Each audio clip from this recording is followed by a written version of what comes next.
right?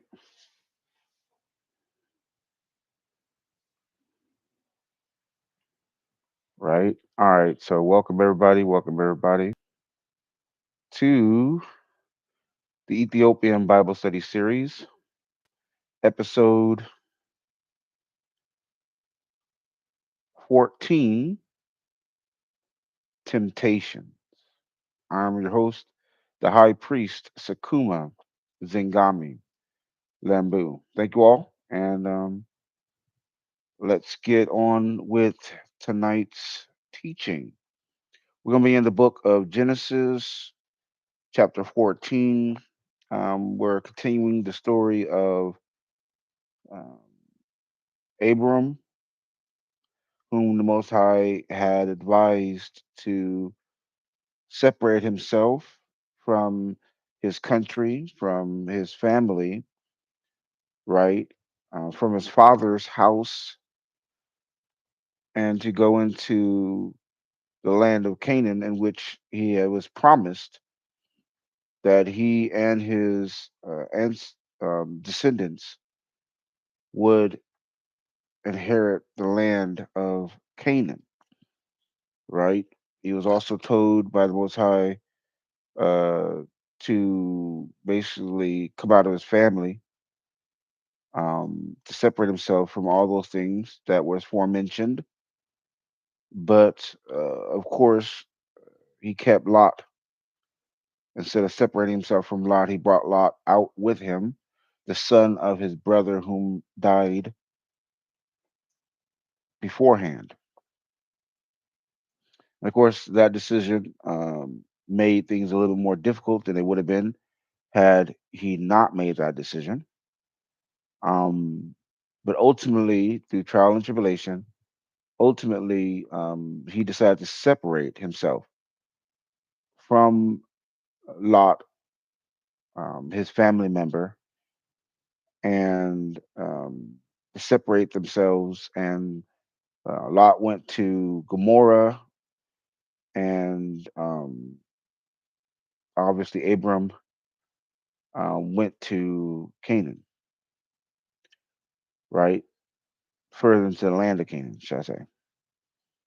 So we're picking up from there. Um, so let's go, right? We can go back to go forward. Um, chapter 13, verse 17. Arise, walk through the land in its length and in its width, for I will give it to you. Abram moved his tent and came and lived by the oaks of Mamre, which are in Hebron, and built an altar there to Yahweh. So, um, more specifically, he moved his tent to uh, by the oaks of Mamre, which are in Hebron, right? And there he built an altar to Yahweh. So, chapter 14, verse 1. In the days of Amraphel, king of Shinar, Arioch, king of Elazar, Chedorlaomer, king of Elam, and Tidal, king of Goim. They made war with Bera, king of Sodom, Bersha, king of Gomorrah, Shinab, king of Admah, Shemeber, king of Zeboim, and the king of Bela, also called Zoar. All these joined together in the valley of Siddim, also called the Salt Sea. They served Chedorlomar for 12 years, and in the 13th year, they rebelled.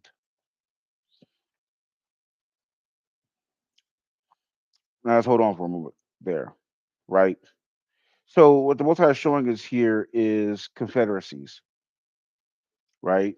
The Most High creates these nations, and these nations are in confederate.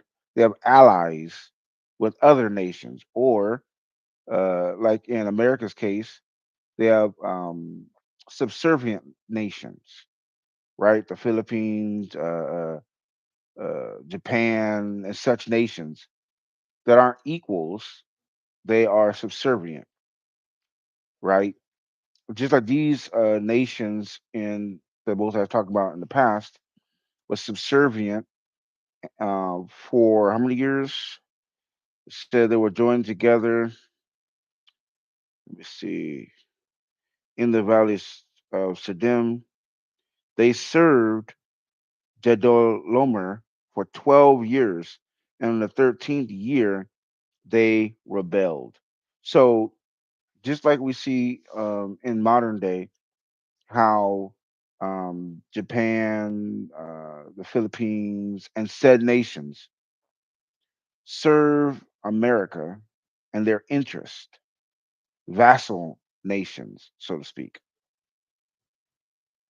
But how the times that we're living in, these certain nations are starting to rebel, right?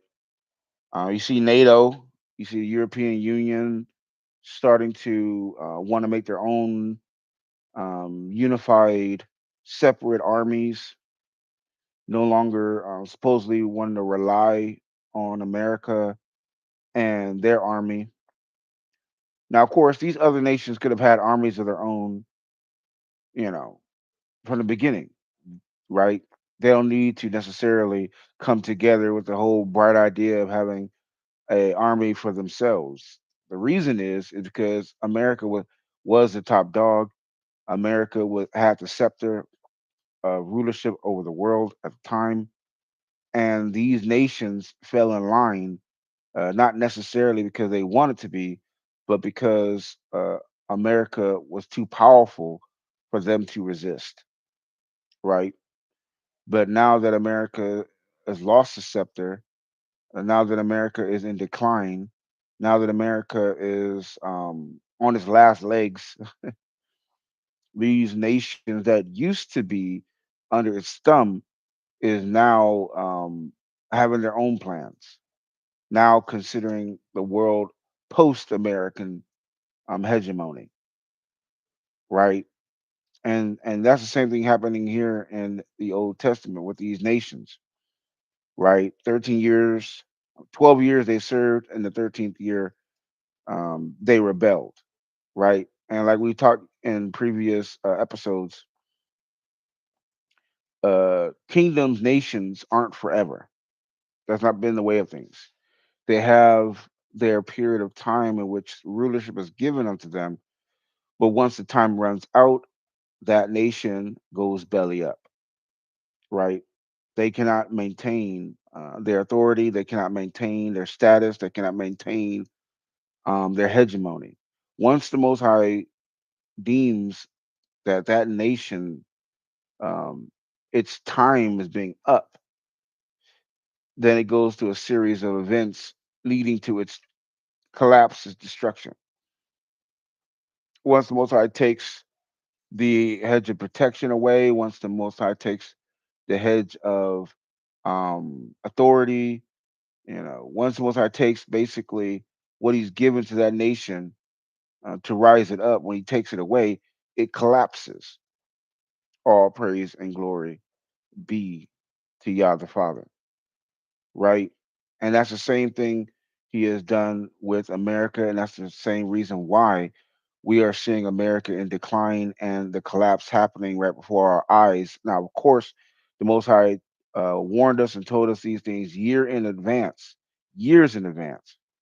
when America was still in its hyenas in the first term of Trump, when everything was going seemingly well, when there were the job market was great, supposedly, um, where they had the best employment rate for men, blacks, women, and so forth and so on. They used to go and have whole talk shows, with the Trumps, bragging about how the economy was during those times of Trump's first term, and how they were basically, um, the times were the best in history, to hear them say it, right? They're not saying that same tune now, and there's a reason, obviously, because the good old days of white supremacy is gone. The vaccinations has changed the power structure, and Esau, so-called white man, so-called white people, have lost their power because these vax heads, they're not about historical bonds. They're not about nationality. They're not about religion as a grouping, right? They're against anyone who is unvaccinated, and they're for those who are vaccinated. I mean, point blank and period, right? Think of Invasion of the Body Snatchers or the Pod People or any other movie where an invasive species comes into the world, and takes over and dominates that world, and the natural people, right, the aborigines, so to speak, are subjugated to extinction. Now, of course, the byline of that storyline is not unique. These Edomites came out of those Caucasus Mountains, colonialized the world, every continent, in some cases, extinct the Aborigines of certain continents, right? And replaced them with their sickly seed, pretending to be the originators and just lying, right? So they have been the architect of that storyline even from the past. So the judgment cometh, and now they're subject to the same thing that they had done to others in the past, right? Now the invasive species, the mutant, so to speak, is not them, is the vaccinated with the demonic CRISPR technology, with the demonic influence, with the demonic DNA that's been grafted in to their DNA, changing them forever. And now those who have been changed are oppressing uh, the Edomites and others, right, and other nations of people who has not been vaccinated, right?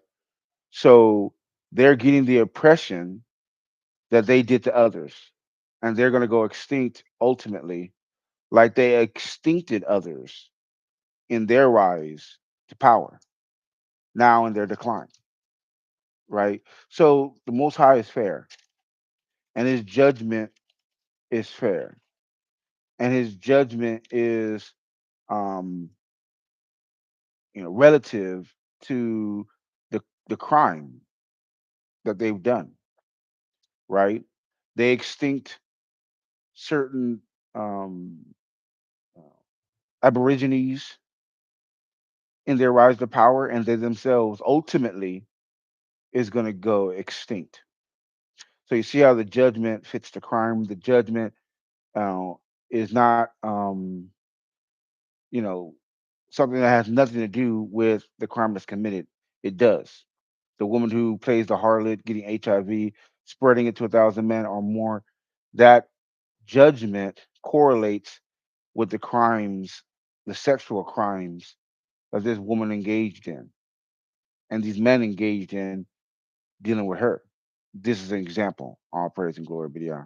So same as it with Babylon of today, these Edomites of today, what they did in the past that they thought uh, no one remembered, that they thought that they killed everybody who could accuse them of genocide, that they thought that they whitewashed history, that they thought that the children of the parents that they slaughtered to steal their land, not just here in America, but all around the world and every single continent of the world, once they came out of those Caucasoid mountains, that the children who are whitewashed, beaten, brainwashed, um, raped, you know, otherwise molested. I mean, they're talking about Jeffrey Epstein. He's not even a footnote in history what these Edomites have done to the nations since getting power during colonialization. It's not even, again, it's not even a footnote, right? And then now they have the vaccinated, and they have um, so-called aliens doing to them what they did to the Aborigines before them, right? The forced breeding programs where supposedly aliens are allowed to rape immigrants, women from war-torn countries that America is swooping up um, and bringing to America or black sites in order to allow these so-called aliens to get jiggy, right? To create more mixed breeds, more mutants, more freaks, right? And of course, those mutants, those freaks, uh, intermingle with the regular population, and you have more violence, you have more rape, you have more destruction, you have more chaos as a result. And again, this is what was going on in the days of Noah, and this is what's going on in today that we're living in right now. It's not a movie plot, it's reality. All praise and glory be to Yah the Father. Once that dropped, the fact that these people are still trying to live their life like there's nothing to worry about. They're trying to live their life as if there's no changes, as if you know, eh, th- as if today is the same as it was yesterday. Are deluding themselves, and when the judgment comes, they're going to pay a hefty price for blinding their own eyes. Right? Whatever thought someone may have had about whether so-called aliens are real, whether we're alone in the universe, whether does the Most High exist or whatever thoughts that they or questions that they may have had prior to 2020, those questions have been more than answered, right?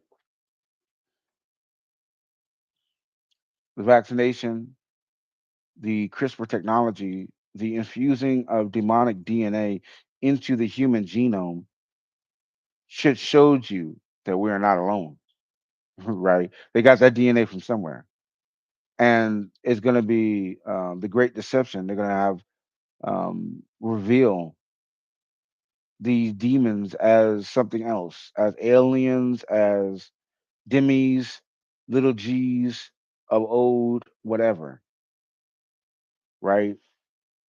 They're going to reveal lies and make it appear to be the truth. But these people who blind their own eyes, who continue to go about their life as if nothing's changed, as if they have dreams of making it big. I mean, in the music industry and movies.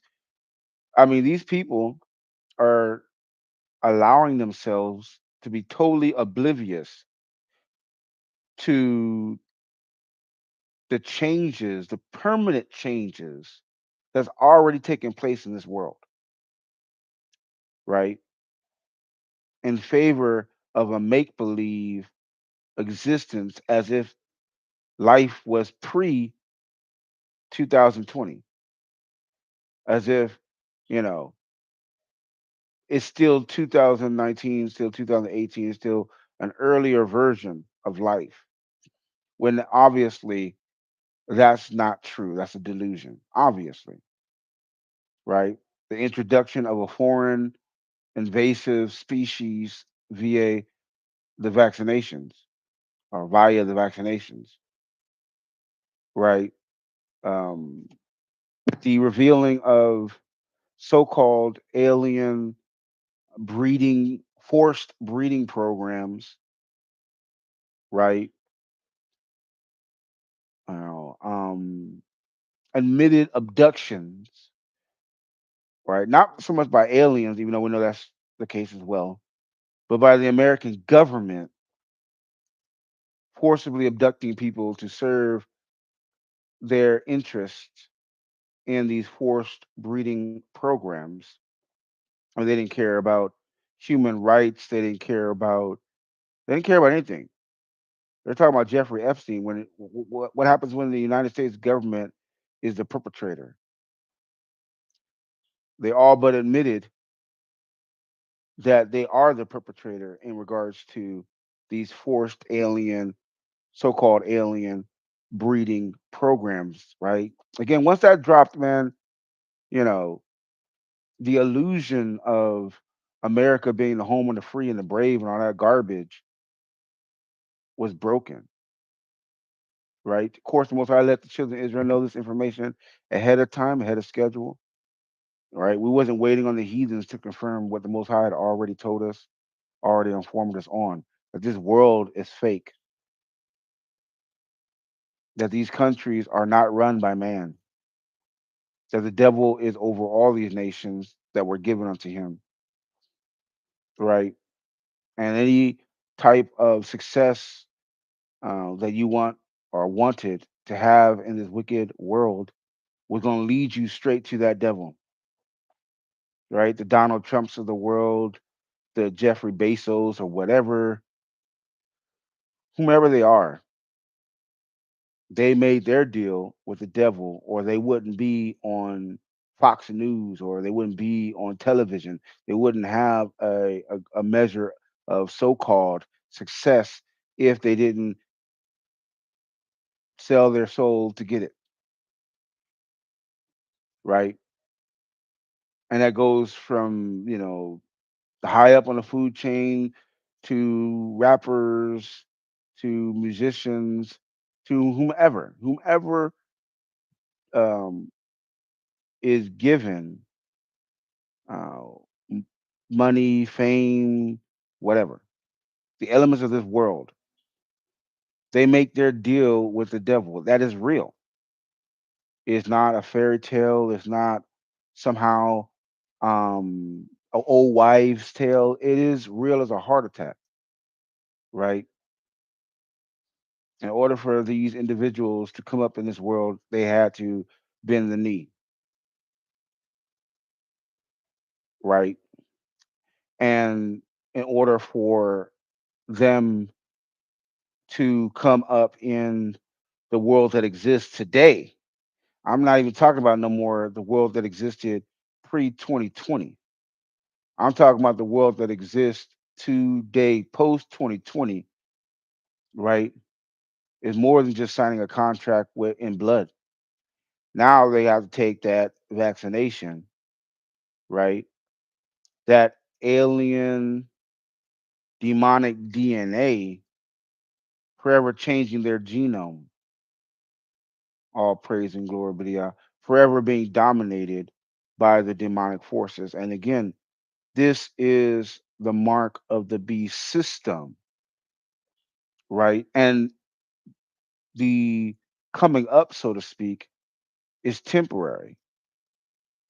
And it's not really even them because it's really that demon who is taking residency, taking the control, taking the will in their body, right? So it is clear that, you know, what the requirement is to be somebody in this world system is far different than it was even in 2019 and previous to that, right? No more writing your name in blood on a contract. Now it's, taking that shot and going straight to hell and letting a demon take over your body and pretend to be you and live for 7 years or whatever have you of the time that's still remaining in this world. And the promises that they gave in terms of fame, fortune, women, whatever, they don't follow through with because there's no fame and fortune in hell, right? So again, oh you sons and daughters of Jacob, know what time you're living in. We're in a 7 year great tribulation. This ain't no joke, and this is the time um, whereas the judgments are hitting this nation and around the world, and you don't want to be caught up in those judgments due to sins and wickednesses that you're partaking in. That's why the Most High told children of Israel, "Be ye separate, come out of her, my children." Paraphrasing, so that you don't partake in, their sins and their wickednesses, and thus receive the judgments for those sins and wickednesses. Right? We're living in those days, O ye sons and daughters of Jacob, and in that time. All right, back to the scriptures. Verse 3. All these joined together in the valley of Siddim, also called Salt Sea. They served Chedorlaomer for 12 years, and in the 13th year they rebelled. In the 14th year, Chedorlaomer and the kings who were with him came and struck the Rephaim in Astroth, Karnaim and Zazim in Ham, and Amim in Sheva, Karathaim, and the Horites in their Mount Seir. Right now, of course, the Horites, Mount Seir.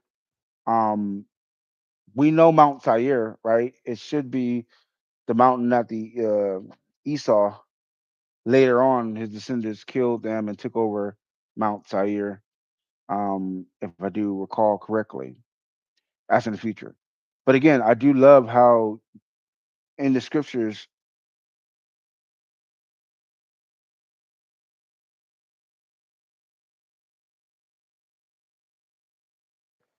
check, check. All right, we're back. I do love how in the scriptures they show you the beginning, right? The stories, the historical accounts of various nations, various peoples that we hear about in the scriptures, like like Esau and Jacob and various other nations. We get to see where they originate from, or what was there before those stories took place. And in this case, they're talking. The Most High is revealing Mount Seir, right? All praise and glory be to Yah the Father. So back to the scriptures. So in the 14th year, Cheodoremer and the kings who were with him came and struck the Raphaim in Astroth, Karnaim and Jarzim in Ham, the Amim in Shava, Kerethium, and the Horites in their Mount Seir, to El Paran, which is by the wilderness.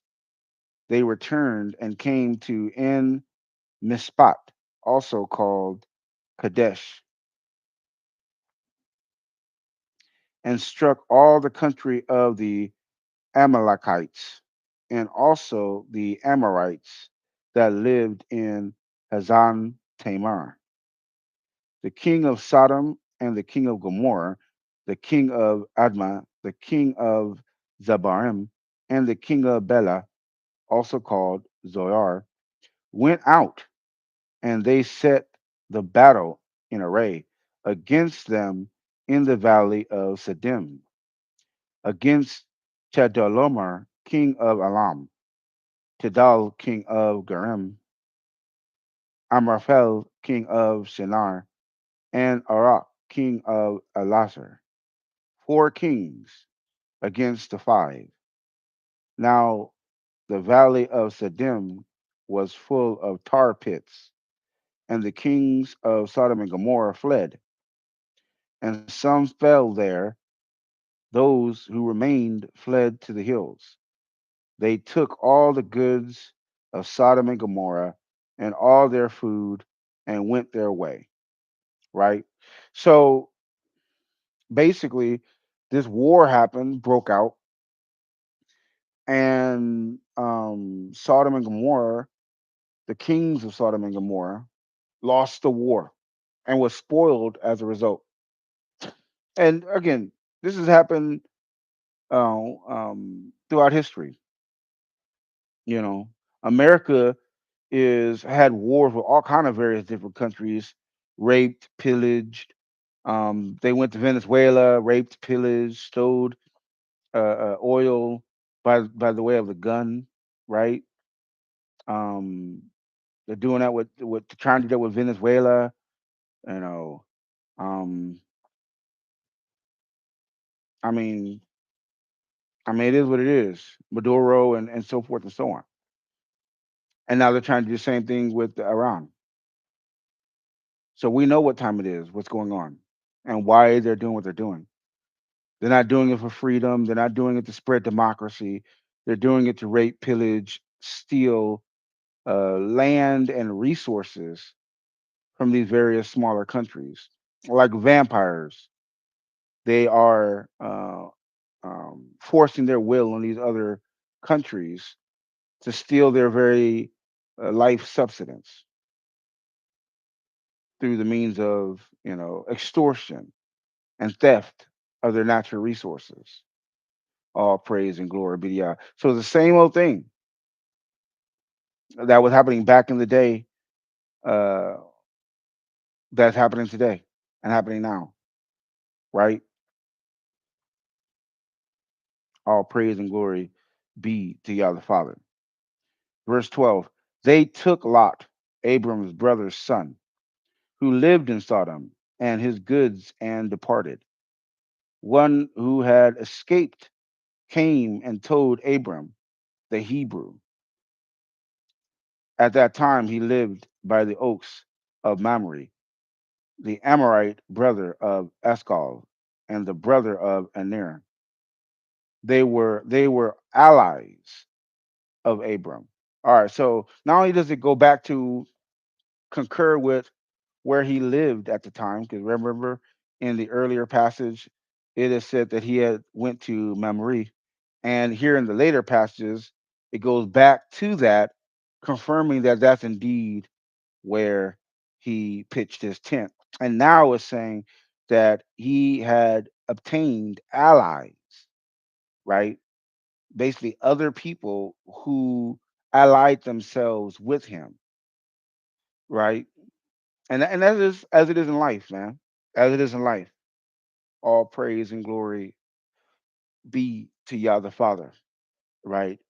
When I was young, coming up, whatever have you, I had allies, friends who was um, down for mutual protection. If one of us got into a fight, then the other ones would join in, protect one another, so to speak. At least that was the idea, right? And that's the same way when it comes to nations. America had allies before Trump came into power, right? After last Trump. Iran has allies, Russia, China, North Korea, in which the Most High had already revealed. So if people don't realize that the war that the America is having, America and the state of Israel is having with Iran, if they don't realize that that is not going to just remain between those two and Iran, that just like in life, they're going to call upon their allies at some point, and those allies are going to get directly in the war, right? They're already helping in regards to logistics, and, uh, drone production, and so forth and so on. But it's going to be more direct at any moment because these four nations and those four nations' allies are going to be the nations to overturn and upchuck America, aka Babylon, soon come. And the Most High had me teaching the children of Israel this for years, even before the world as a whole knew about the connection between Iran, Russia, China, and North Korea, whom they dubbed the Hermit Kingdom. right? So back to the story um, of Abram. The Most High is revealing that Abram had his own allies, those who basically had aligned themselves with Abram to help each other in trying times such as these, right? And so let's continue. One who had escaped came and told Abram the Hebrew. At that time, he lived by the oaks of Mamre, the Amorite brother of Eshcol and brother of Aner. They were allies of Abram. When Abram heard that his relative, right, was taken captive, he led out his 318 trained men born in his house and pursued as far as Dan. He divided himself against them by night, he and his servants, and struck them and pursued them to Haba, which is on the left hand of Damascus. Again, man, right? What is in the scriptures can be found even to this day, man. Who hasn't heard of Damascus, right? Again, if this wasn't true, they would have dispelled this stuff centuries ago. They can't. They haven't since it was brought forth to the world, and they haven't even now during the 7 year Great Tribulation. They're just trying to ignore it or twist it to man-made religion. And now they're even going against man-made religions because it's no longer serving their purpose, right? Not the purpose of these uh, you know, vax heads, right? So it's clear what time we're living in. The Bible is true, O you sons and daughters of Jacob. It's factual, it's historic, it's true. They're giving you all kind of descriptions about where he was living, what city and all this other stuff. Now he's talking. They're dropping names like Damascus, as if you can't look at a map and find a land or a city called Damascus, right? So again, it is what it is, O you sons and daughters of Jacob. Going back to the scriptures, he brought back all the goods and also brought back his relative Lot and his goods and the women also and the other people, right? So Lot was taken because of the king of Sodom and Gomorrah losing their battle. And so the enemy, the adversaries, spoiled their lands and took Lot and all that he had, into captivity, into slavery, right? Um, and again, you just know these aren't white people, man, right? These are people of color. All praise and glory be to Yah the Father.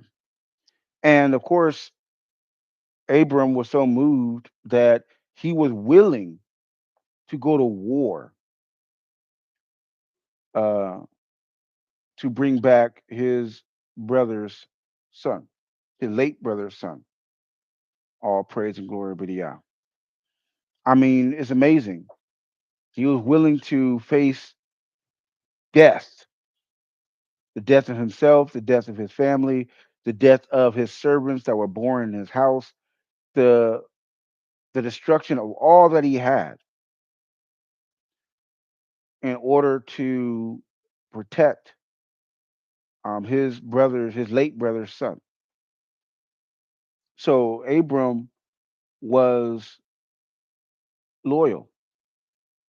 All praise and glory be to Yah. He cared about others greater than he cared about himself. He didn't think to himself, Oh, I don't want to get involved. I don't want to hear. I don't want to get involved. I don't want to be. I don't want to be subject to whatever you're into. Right? He didn't take that approach. Though him and his relative separated, right? He didn't stop caring about Lot's welfare, though they separated. And when Lot was in trouble, when he needed him the most,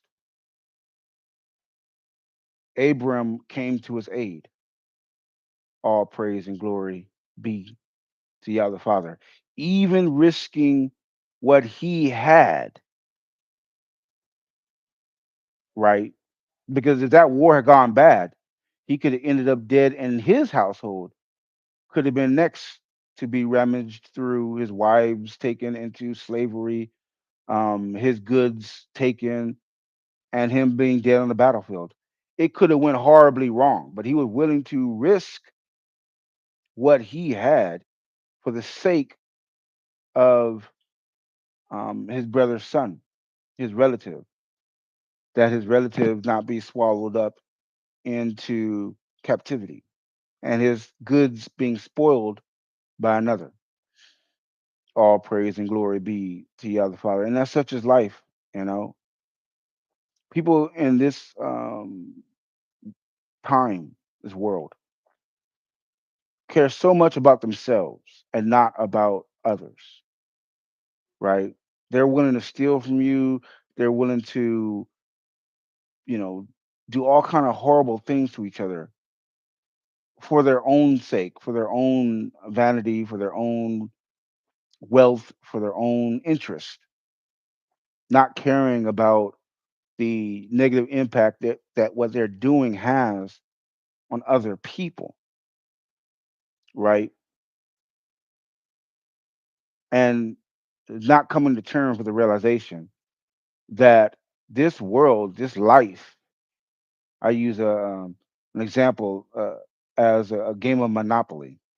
In a game of Monopoly, the whole point of the game is to acquire um, resources, lands, property, and to use those property, those lands, to extract money from others playing the game, right? To the point where those others are broke and cannot pay your fees, and thus lose the game. You acquire all the resources, all the property, all the money, and thus you win. But in the end of that game, all the pieces, all the property, all the money that you acquired in ruthless means during the game is returned back into the box. But instead of you being victorious in the Lord's eyes,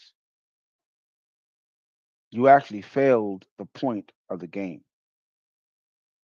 and thus reap the judgment of your actions that you partook in during the game, right? Because these people, I'm still using metaphor, these people who are willing to cheat, lie, steal, kill, and destroy in order to prop themselves up seemingly in this world, this monopoly game, right? They think that they are going to win because of it. That the house that they stole, the wife of another that they stole, right? The glass house that they live in is going to be theirs. That is going to be their security. That they're going to have security when the other who they stole these things from, they didn't have security. So how is the person who stole it from another going to obtain security, right? So these wicked, they think that their actions are going to lead them to prosperity, and that prosperity is going to be assured, right? Just like with America, it's still killing and destroying all around the Middle East, all around the world, taking people's oil, taking people's resources, their gold, their whatever, to prompt themselves up, and they believe that their nation is going to stand, that no one's going to do what they did to others to them, that the judgment isn't going to find them, that they're not going to see the loss of children, that they're not going to see widowhood, that what they have done to others is not going to come upon them. But that's not what the Most High says. That all that is going to come upon them in its perfection, in a day that they know not, paraphrasing me so, is going to come upon them in its perfection, double, if not sevenfold, what they've done to others, right? All praise and glory be to Yah the Father. And it is the truth. They're not going to get away with the enslavement of the Most High's chosen people. They're not going to get away with the rape, murder, and death that they brought upon the Most High's chosen people. Just like ancient Egypt, you had Moses and Aaron and his people in captivity, right? N- Not so much Moses, but his people in captivity. That nation wasn't forgiven. That nation fell. And those who are partaking in those things were killed by the sword, ultimately. The Most High ain't playing. And that's the same thing he's going to do with America, aka Babylon. You then brought his children into this captivity, 400 plus years, raped, murdered, lynched, robbed, right? Promised an acre and a mule, never gave it. Promised reparations, never gave it. Not that you could. With the murder, the blood, the death, I mean, dollars with dead prejudice on it isn't enough. The land of America soaked with blood, even if you decide to give it all to so called black people, which are really the children of Israel, it wouldn't be enough. We don't want this polluted world, this polluted land. We want the land of our forefathers, whom the Most High has promised us. And that's not something that any one of these nations can give us. That's something that only the Most High can make good on, and which He will, right? All praise and glory be to God for those of His children who come back to Him in spirit and truth. All praise and glory be to God. But let's get back to the scriptures. Verse 17, the king of Sodom went out to meet him after his return from the slaughter of Chedorlaomer and the kings who were with him at the valley of Shaveh. That is the king's valley. Melchizedek, king of Salem, brought out bread and wine. He was priest of God Most High. He blessed him and said, blessed be Abram of God Most High, possessor of heaven and earth. Blessed be God Most High, who has delivered your enemies into your hands. Okay, there's a lot there, obviously. This is where the scriptures are introducing um, the high priest of the time, Melchizedek, right? And this was the one who blessed Abram, um, and acknowledged that Abram's enemies were put into his hand by the Most High. All praise and glory be to Yah the Father, and it is what it is, right? It is what it is. You know, before the Most High um, called me high priest, you know, uh, the Most High had us priests of the Most High, which is pretty interesting. That here it is in the order of Melchizedek, right? He's basically being called priest of the Most High, right? All praise and glory be to Yah, which is again, you know, oh, you sons and daughters of Jacob. we come from the volume of the book. So our walk that the Most High has had us on this narrow road, elements of that walk can be traced not just in the here and now, but in the pages of the scriptures, right? All praise and glory be to Yah the Father. Just like the Most High had um, Elijah, he had a spirit working with Elijah, allowing Elijah to do the miracles and all the other things that he did during his walk.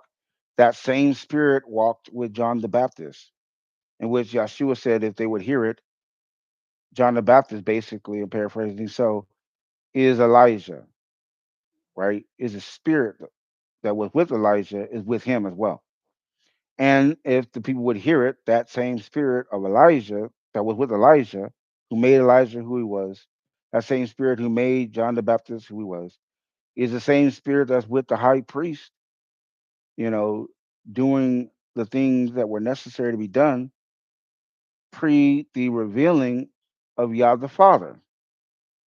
All praise and glory be to Yah the Father, right? So these things that are happening with the chosen leadership, with the times that we're living in right now,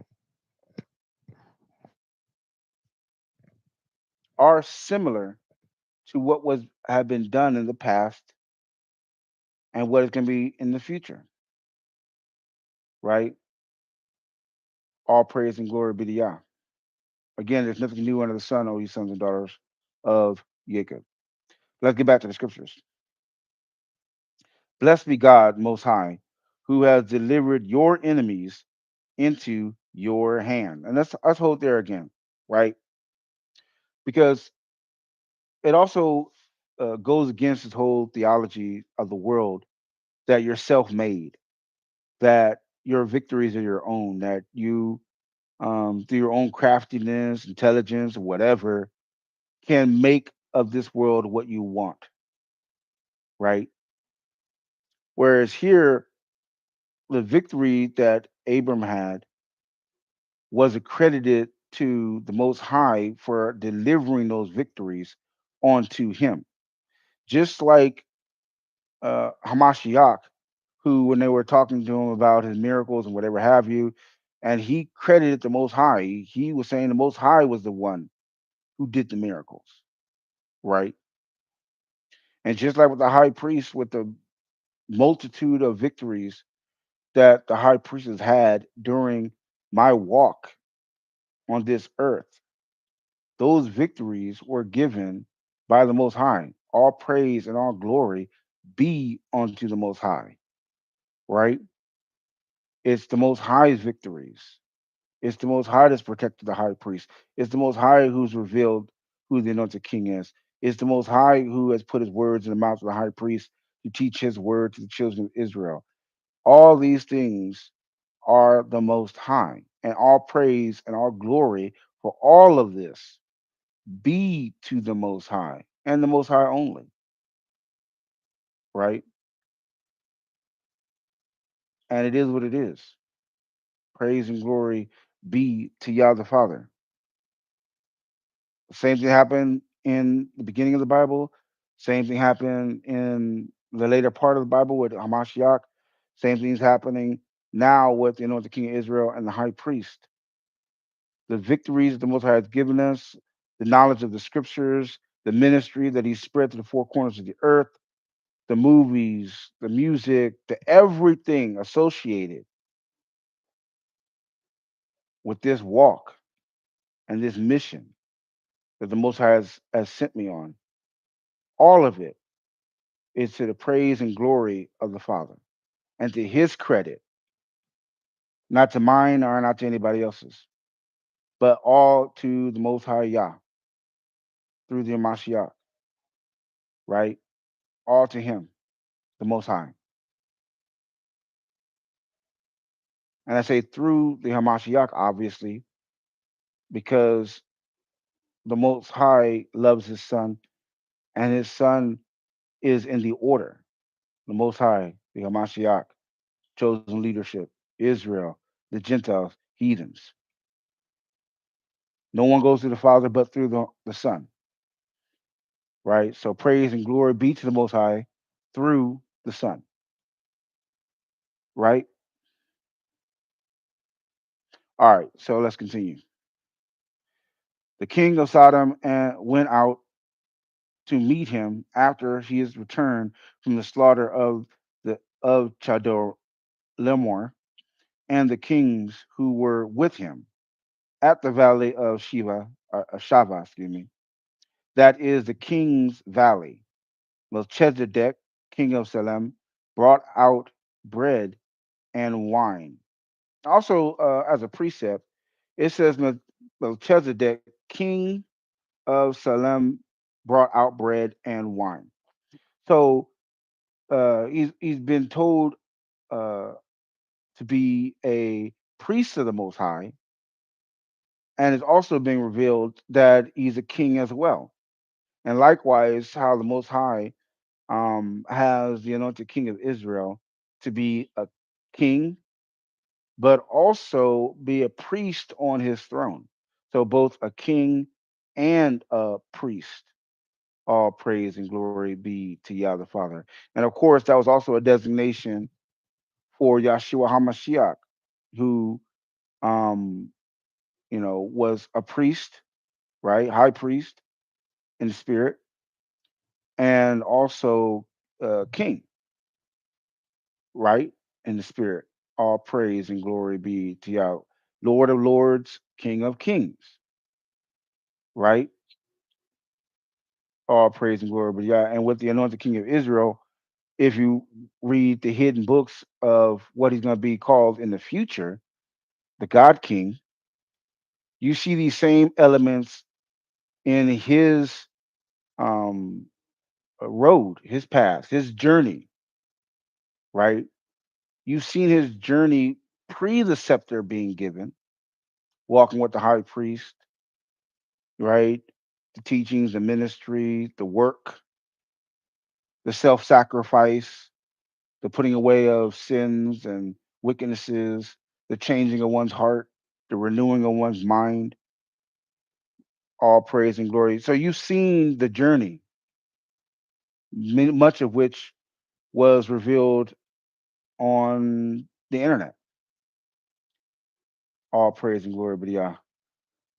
But what's going to be known in that day is the reward, right? The Most High has reward for his servants.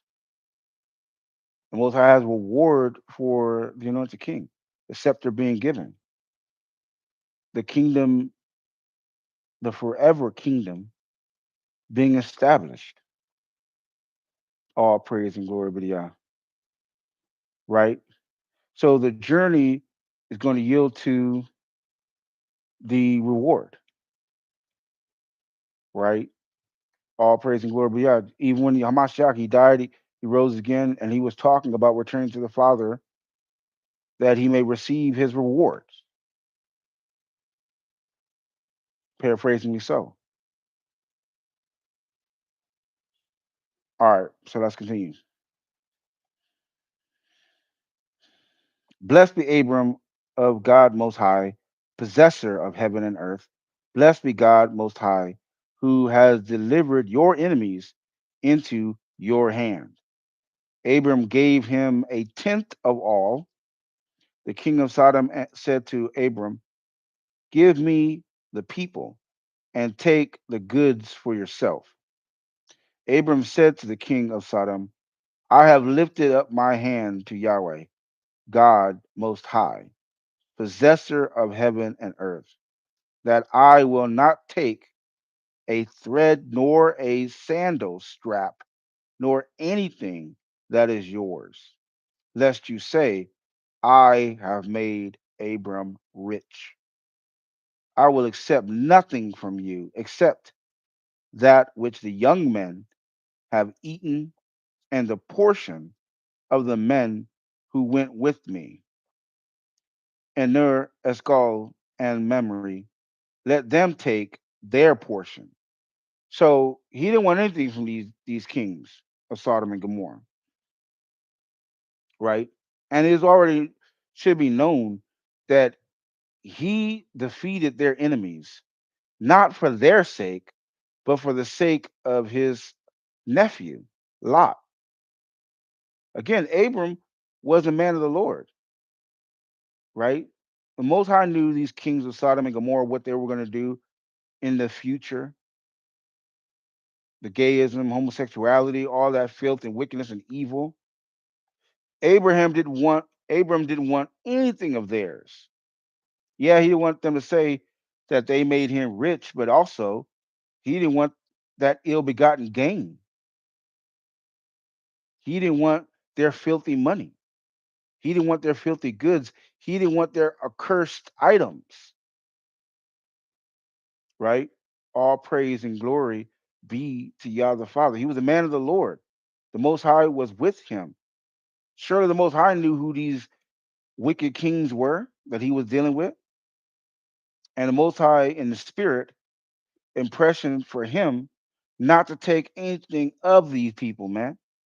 Because in the future, the Most High was going to rain fire and brimstone upon Sodom and Gomorrah and wipe them, their people, their goods, their idols, their gold, their silver. He was going to burn up everything. And Abram didn't want to have part of his riches intertwined, intermingled with the kings of Sodom and Gomorrah's wicked, uh, ill-begotten gain. He didn't want his riches that were given by the Most High, right? That was sanctified by the Most High, that was blessed by the Most High, to be intermingled, intermixed, intertwined with ill-begotten gain of Sodom and Gomorrah, who was going to be judged by the Most High soon come,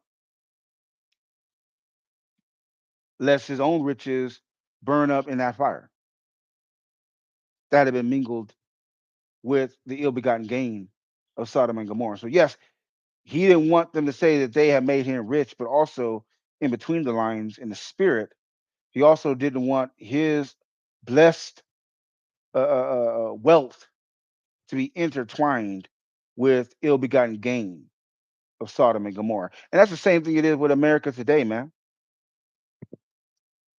Right? That's the reason why the children of Israel are supposed to come up out of her. We're not supposed to partake in their wickednesses. We're not supposed to do what they do to get what they get. They're talking about stepping on somebody's neck to get ahead in this world.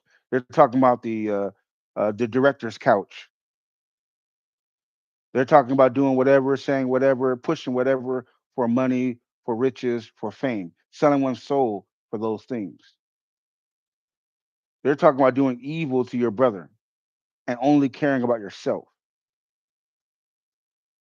So everything that this wicked country is promoting in wickedness, you are supposed to be doing the opposite. You be turning from this stuff and adopting the ways of the Father, point blank and period, and not seeking the riches, the glory, the anything of Babylon, because that is going to burn up.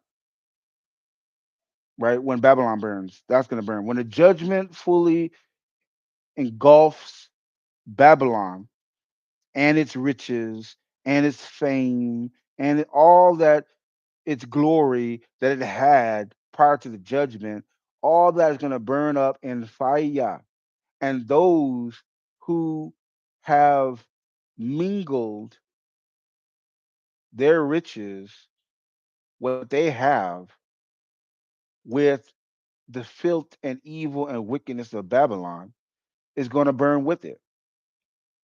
You got a Babylonian wife, a heathen of another nation, right? That's going to burn, and you along with it in the judgment. All praise and glory be to Yah. That relationship.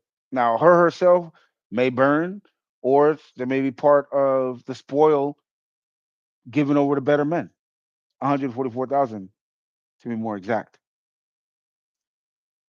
But in the spirit, basically, what you've mingled with the judgment coming to Babylon is not going to stand, right? Abram didn't want his wealth to be mingled with the wealth of Sodom and Gomorrah that was ultimately going to be judged with what judged with um, hellfire, fire and brimstone, lest a portion of his wealth will be burned as well.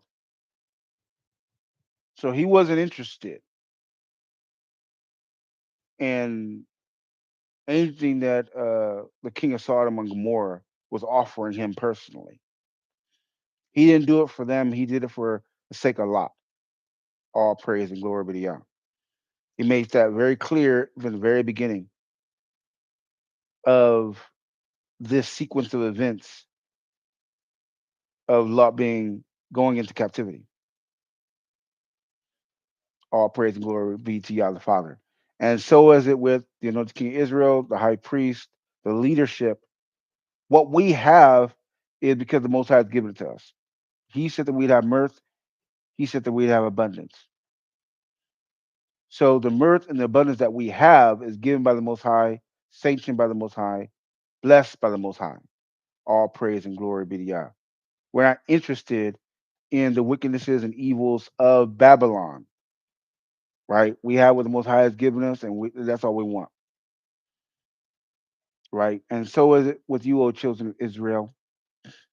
Don't be trying to uh, intermingle with these heathens in this wicked society. Don't be trying to get what they got and utilize their ways to come up in this wicked society. And think that when the judgment comes to this wicked society, it's not going to come to you. It's going to come to you too, man. You've mingled your riches, you've mingled your glory with the stench, right, of Babylon, the filth of this nation. Then when its judgment comes upon it, it's coming upon you too, man. And that judgment is going to be in the manner, is going to correlate with the sins and the evil that you partook in. If you repent not and not turn back from this wicked way, then the judgment is going to hit you, and that judgment is going to be correlated with the crimes that you have committed in that day. And you're not going to be able to say, "But hey, I'm an Israelite from the tribe of Judah. I'm this or I'm that." You're not going to be able to find an excuse to get you out of that judgment once that judgment has been rendered. Right? The redemption is coming.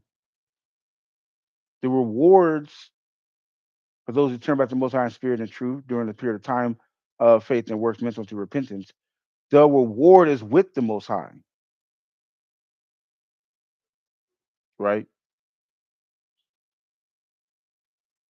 Though you are poor in this society, you are rich in the Father. But those who don't want to be poor in this society, who's willing to uh, kill, steal, and destroy as they've learned here in Babylon to acquire something in this society, right?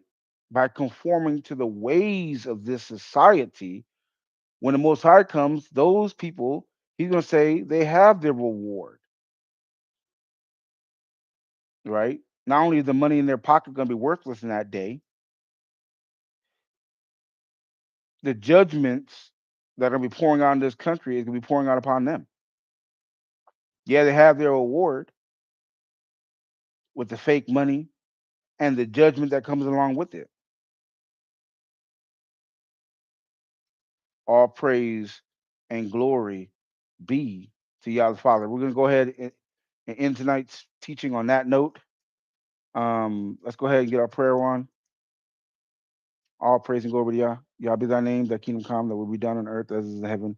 Give us this day our daily bread, and forgive us of our debts, as we forgive those who debted against us. And lead us not to temptation, but deliver us from evil. For thine is the kingdom, power, and the glory forever and ever. O Yah, please do the words of thy servant, whom you have chosen high priest. Forgive the leadership of Israel, for our sins, our iniquities. Separate us from our sins, our iniquities from east to west. Forgive also the children of Israel their sins, their iniquities. Separate them for their sins, their iniquities from east to west. Secure the remnant that we lose none of them, even the heathens who cleave to the leadership of Israel. Father, one thing with this truth is ministry. One thing we're healing the breach between brother and I, allowing us to walk the brotherly covenant, for giving us more food we can eat, more drink that we can drink, for taking care of us. So, Father, putting us in the eye of the storm, that you would have us protected in your right hand, oh Father.